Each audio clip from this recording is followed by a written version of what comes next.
नमस्कार. सिनेमाचे दिवस या मालिकेतील आज हा 19वा भाग. मागच्या भागात बघितलं की सकाळी आम्ही उठून रांजणकरांच्याकडे जायचं ठरलं आणि पितांबरला म्हटलं की तू एकटाच जा, पण नाही, पितांबरला तुम्ही यायलाच पाहिजे. म्हणून आम्ही दोघे, मी, पितांबर आणि बरोबर नावंदर म्हणून मित्र किशोर नावंदर, आम्ही रांजणकरांच्याकडे जायचं ठरवलं. आम्ही निघालो, उशिराला पोचलो आणि पितांबरबरोबर भाईंच्या घरी गेलो. भाई आमची वाटच बघत असावेत. पहिल्याच बेलला त्यांनी दार उघडले व या म्हणाले. पण या म्हणल्यामध्ये त्या नेहमीच्या उत्साहाची मला कोरडेपणा जाणवला आणि वाटलं की भाईंचा आजचा मूड काही नेहमीचा नाही आहे. नेहमीच्या उत्साहाच्या ऐवजी काहीतरी कुठेतरी बिनसलंय हे नक्की. त्यांच्या हॉलमध्येच त्यांनी बैठक मांडलेली होती. समोरच टिपायावर सिनेमाची स्क्रिप्ट आणि 2-3 लिहिलेले फुलस्केप कागदी दिसत होते. आम्ही बसल्याबरोबर बाईंनी ते कागद पुढे ओढले. बाई म्हणजे भाई रांजणकर, आणि बोलायला सुरुवात केली. त्यांचे म्हणणे होते की मूळ संवादात अनेक ठिकाणी त्यांना न विचारता बदल झालेत. शिवाय काही ठिकाणी शब्द उलटसुलट झालेत, तर काही ठिकाणी चुकीचे शब्द आहेत. त्या सर्व चुकांची त्यांनी यादीच तयार केली होती. ती यादी त्यांनी आमच्यापुढे टाकली आणि अशा बदलामुळे त्यांच्या कथापटकथा संवाद या सगळ्यावर अन्याय झाला आहे. बोलता बोलता त्यांचा आवाज चढत गेला आणि चेहरासुद्धा अतिशय रागीट होत गेला. ते जरी पितांबरला उद्देशून बोलत होते, ते त्यांचा रोख माझ्यावरही होता, कारण शेवटी मी निर्माता होतो ना. मी त्यांनी दिलेली यादी हातात घेतली आणि नजर टाकून ती वाचत गेलो. सिनेमात एकूण सीन्स होते 60. म्हणजे 60 दृश्य सिनेमामध्ये होती आणि ती यादी होती एकूण 63 चुकांची. म्हणजे प्रत्येक सीनमध्ये काही सरासरी एक तरी चूक त्यांनी काढलेली होती असं वाटत होतं. म्हणजे ते तसे बोलले नसते तरी आम्ही त्यांच्या कर्तृत्वाची वाट लावली असती असाच त्यांचा ग्रह झाला होता बहुतेक.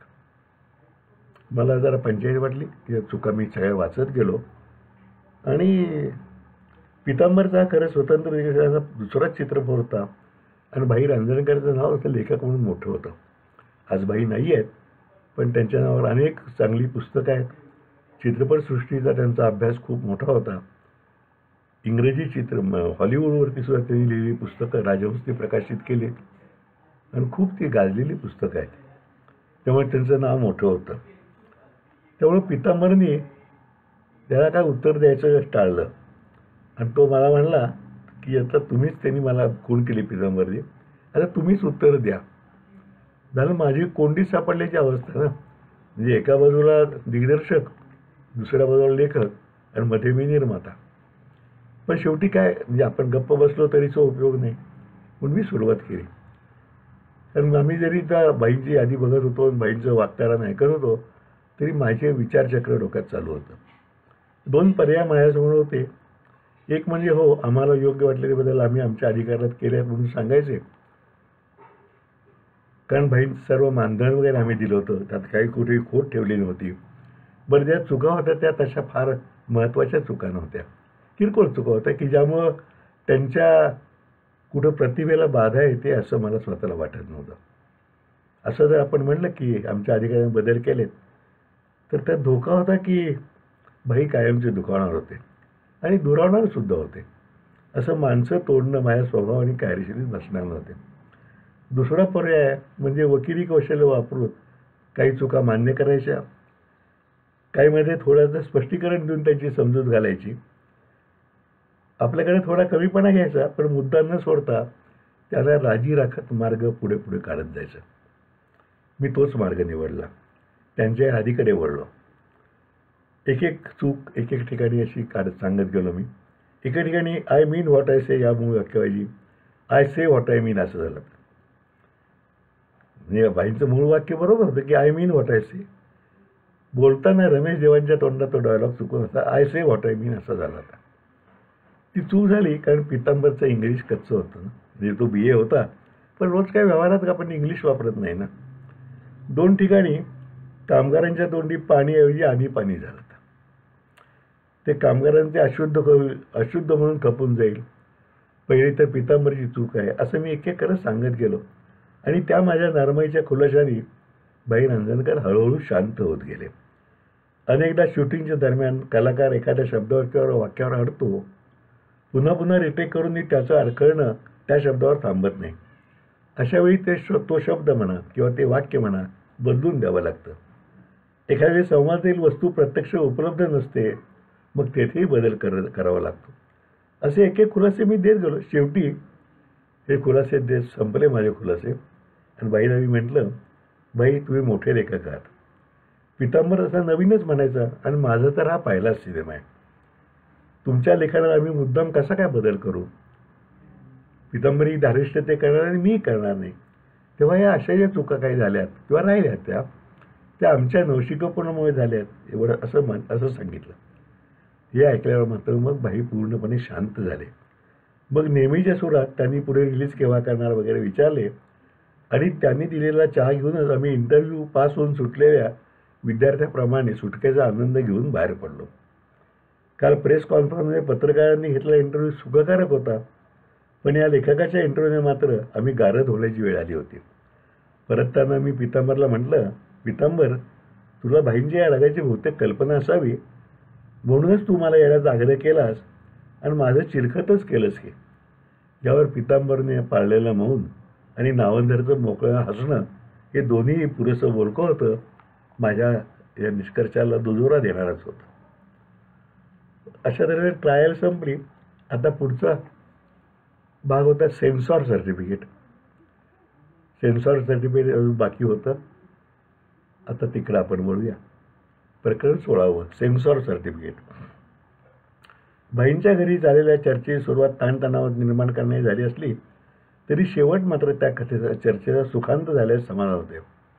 पैसे, प्रसिद्धी, मान सन्मान येतात जातात, पण शेवटी माणसांचे आणि माणुसकीचेच महत्त्व असते. ती सांभाळण्यात आम्ही यशस्वी झालो होतो. त्या समाधानात परत येऊन बॉम्बे लॅब गाठली, कारण आता सिनेमा सेन्सॉर बोर्डाकडून संमत करून घेण्याच्या तयारी लागायचं होतं. कोणताही चित्रपट प्रदर्शित होण्यापूर्वी सेन्सॉर बोर्डाला दाखवावा लागतो. तो पाहिल्यानंतर तो प्रदर्शनाला योग्य वाटल्यावरच त्याला सेन्सॉर बोर्ड प्रदर्शनाचं सर्टिफिकेट देते. चित्रपटात हिंसक अगर उत्तम दृश्ये व शब्दप्रयोग किंवा देशहिताला बाधक ठरणारी किंवा जातीधर्मात वितुष्ट फैलवणारी काही वाक्य असली किंवा दृश्य असली तर तेवढा भाग वगळून टाकायच्या सूचना सेन्सॉर बोर्ड देऊ शकते. अगर एखादा चित्रपट पूर्णपणे अयोग्य ठरवून पूर्णपणे नापास म्हणजे रिजेक्टसुद्धा करू शकते. भारतात कलकत्ता, मुंबई व चेन्नई अशा 3 ठिकाणी सेन्सॉर बोर्डाची विभागीय कार्यालय आहेत. त्यापैकी कोणाकडेही निर्माता सेन्सॉर प्रमाणपत्रासाठी चित्रपट सादर करू शकतो. त्याला आपल्या विभागातच तो सादर करण्याचं बंधन नाही. म्हणजे मुंबईतील निर्माता चेन्नई बोर्डाकडे चित्रपट सादर करू शकतो. प्रत्येक ठिकाणी त्या विभागीय बोर्डाकडे सादरलेल्या चित्रपटांची ते पाहून तपासणी करण्यासाठी 5-10 तज्ज्ञ मंडळींची कमिटी नियुक्त केलेली असते. चित्रपट, शिक्षण, साहित्य, समाजसेवा अशा क्षेत्रातील मंडळींचा त्यात समावेश केलेला असतो. ही कमिटी प्रत्यक्ष चित्रपट पाहून त्यातील काही भाग आक्षेपार्ह आहे का ते ठरवते व त्याचे कट्सचा तो भाग कापून टाकण्याचा निर्देश देते. निर्मात्याने त्या कट्सना संमती देऊन तो भाग कापून सादर केला, मग प्रिंट सादर केली की त्याला प्रमाणपत्र दिले जाते. चित्रपट कोणाला पाहण्यायोग्य आहे यावरून सेन्सॉर बोर्ड त्याचे 3 प्रकारात वर्गीकरण करते. लहानापासून थोरापर्यंत असा सर्वांनी पाहण्यायोग्य असेल तर यू प्रमाणपत्र, लहानांनी एकट्याने नाही पण प्रौढ व्यक्तीसोबत पाहण्यास हरकत नाही असे वाटले तर UA प्रमाणपत्र, आणि लहानांनी तो अजिबात न पाहता फक्त प्रौढांनी पाहावा असं वाटलं तर A प्रमाणपत्र दिलं जातं. हे प्रमाणपत्र एक्सपोज करून सिनेमाच्या प्रिंटला जोडून मगच सिनेमा प्रदर्शित करावा लागतो. UA किंवा A प्रमाणपत्र असलेला सिनेमा असेल तर त्याच्या सर्व पोस्टरवर आणि जाहिरातीवर UA किंवा A असे छापणे निर्मात्यावर बंधनकारक असते आणि त्याला अनुरूप अशा वयाच्याच प्रेक्षकांना तिकीट देण्याचे बंधन थिएटर मालकावर असते. चित्रपटात सेन्सॉरने काही कट्स दिले नसतील तर सर्टिफिकेट साधे असते, परंतु जर काही कट्स असतील तर त्याच्या डाव्या हाताला सर्टिफिकेटचा एक त्रिकोण काढलेला असतो. कट्सची संख्या जेवढी जास्त तसा त्या त्रिकोणाचा आकारही मोठा मोठा होत जातो. तुम्ही कुठल्याही चित्रपटात सुरुवातीला दाखवणारं सेन्सॉर सर्टिफिकेट बघितलं तर हे तुमच्या लक्षात येईल. जर सेन्सॉरने सुचवलेले कट्स निर्मात्याला मान्य नसतील तर त्याला दिल्लीला सेन्सॉर बोर्डाच्या मुख्य कार्यालयाकडे अपील करता येते आणि अपिलाचाही निर्णय मान्य नसला तर हायकोर्टातही जाता येतं. प्रत्येक विभागीय कार्यालयातील कमिटीचे धोरणे वेगवेगळे असल्याने मुंबईतील काही निर्माते आपला सिनेमा चेन्नईहून सेन्सॉर करून घेत असत. मराठीमध्ये दादा कोंडके सेन्सॉर बोर्ड यांचे त्यांच्या प्रत्येक सिनेमाच्या वेळी झडणारे सवाल जवाब प्रसिद्धच आहेत. ही सर्व अर्थात ऐकीव किंवा वाचलेली माहिती होती. त्यामुळे सेन्सॉर फी भरून सिनेमा त्यांना दाखवायचा आणि सेन्सॉर सर्टिफिकेट घेऊन यायचे अशी माझी समजूत होती. आणि आमच्या सिनेमात त्या निकषावर आक्षेपार असे काहीच नसल्याने ते काम झटपट होईल असे वाटत होते. पण जेव्हा पीतांबरने माझी सेन्सॉरचे काम करणाऱ्या कदम यांची गाठ घालून दिली तेव्हा त्यांच्याकडून हे सर्व प्रकरण वाटते तेवढे सोपे नाही हे लक्षात आले. त्याची कार्यपद्धती त्या कदमांनी मला सांगितली. त्यानुसार संपूर्ण चित्रपटाची प्रत्येक शॉटचे फुटेज घालून स्वतंत्र सेन्सॉर स्क्रिप्ट व त्याच्या 5 झेरॉक्स प्रती, सिनेमाचा मराठीत व इंग्रजीत सारांश तोही 5 प्रती तयार करायचा.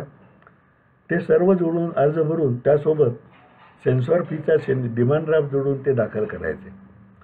त्यानंतर मग सेन्सॉर बोर्ड सिनेमा स्क्रीन करण्याची तारीख व वेळ देते. त्यावेळेस आपण प्रिंट घेऊन त्यांच्या ऑफिसमध्ये जायचे. तेथे सेन्सॉर बोर्डाचं मिनी थिएटर आहे. त्यात सिनेमा तपासणी दाखवायचा.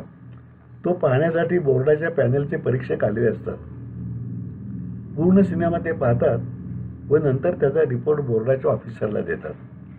त्यानुसार जे कट सुचवले असतील आणि निर्मात्याला मान्य असतील तर मूळ निगेटिव्हवरील तो भाग लॅबमधून म्हणजे लॅबोरेटरीतून कट करून तशा सर्टिफिकेटसह परत करायचा. म्हणजे तो भाग परत दाखवला जाणार नाही कारण निगेटिव्ह कट केले म्हणून.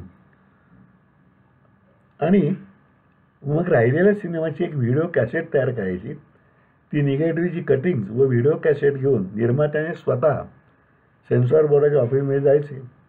तेथील ऑफिसर ते सर्व चेक करून ताब्यात घेणार, व्हिडिओ कॅसेट सील करणार.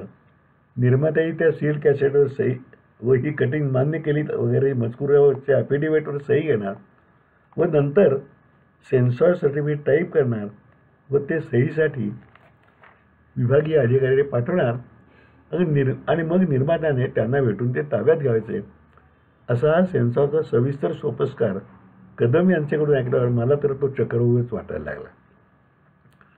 म्हणजे तसं म्हटलं तर काही नसलं तरी सुद्धा हा सगळ्या व्यापातनं जाणं भाग होतं. पण सिनेमा इंडस्ट्री गंमत आहे. तिथे तुम्ही योग्य मानधन दिले की आवश्यक ते काम कोणतेही काम करण्यासाठी व्यावसायिक तज्ज्ञ तयारच असतात. श्रीयुत कदम हे अशापैकीच एक होते. नेहमी हे सेन्सॉरचे कामच व्यवसाय म्हणून करणारे होते. त्यांच्याशी मानधनाचं बोलणं नक्की झाल्यावर त्यांनी या सर्व चक्रव्यूहाची जबाबदारी घेतली. अर्थात कट काय देतील ते सोडून. आणि 8-10 दिवस खपून सेन्सॉर स्क्रिप्ट तयार करून ते सेन्सॉर स्क्रीनिंगच्या टप्प्यापर्यंत काम पूर्ण करून देण्याची हमी दिली. मात्र स्क्रीनिंगच्या वेळी मी किंवा पीतांबरने हजर राहावे कारण परीक्षकांशी चर्चा करायची वेळ आली तर जबाबदार व्यक्ती पाहिजे आणि अंतिम टप्प्यासाठी म्हणजे व्हिडिओ कॅसेट सीलिंग व सेन्सॉर सर्टिफिकेट घेण्यासाठी निर्माता म्हणजे मीच हजर असणे आवश्यक आहे असंही त्यांनी बजावले. आम्ही संमती दिली कारण त्याला काय पर्याय नव्हताच. हे सर्व काम पीतांबरने थांबून करून घ्यावायचे ठरवून मी व नावंदर सातारला परतलो आणि मी मार्च अखेरच्या आमच्या इन्कम टॅक्सच्या कामामध्ये गर्क झालो. तिकडे ठरल्याप्रमाणे मुंबईत कदमांचं काम चालू होतं. ते पूर्ण होईपर्यंत मार्च संपून एप्रिल उजाडला. एप्रिलच्या 2 तारखेच्या सुमारास सेन्सॉरसाठी स्क्रीनिंग झाले. आमच्या सिनेमात हिंसा, अश्लील, द्वेषी आक्षेपार्ह काहीच नव्हते हे आमचे मत परीक्षक मंडळालाही पूर्णपणे मान्य झाले. त्या स्क्रीनिंगकरता पीतांबरच गेला होता एकटा आणि परिणामतः त्यांनी काही काटछाट न करता सिनेमाला म्हणजे सर्वांसाठी सर्टिफिकेट मान्य दिले. फोनवरून ही बातमी सांगताना पीतांबर अत्यंत खुशीत होता. निर्मात्याबरोबर पसंतीचे हे सर्टिफिकेट दिग्दर्शकालाही होतं ना.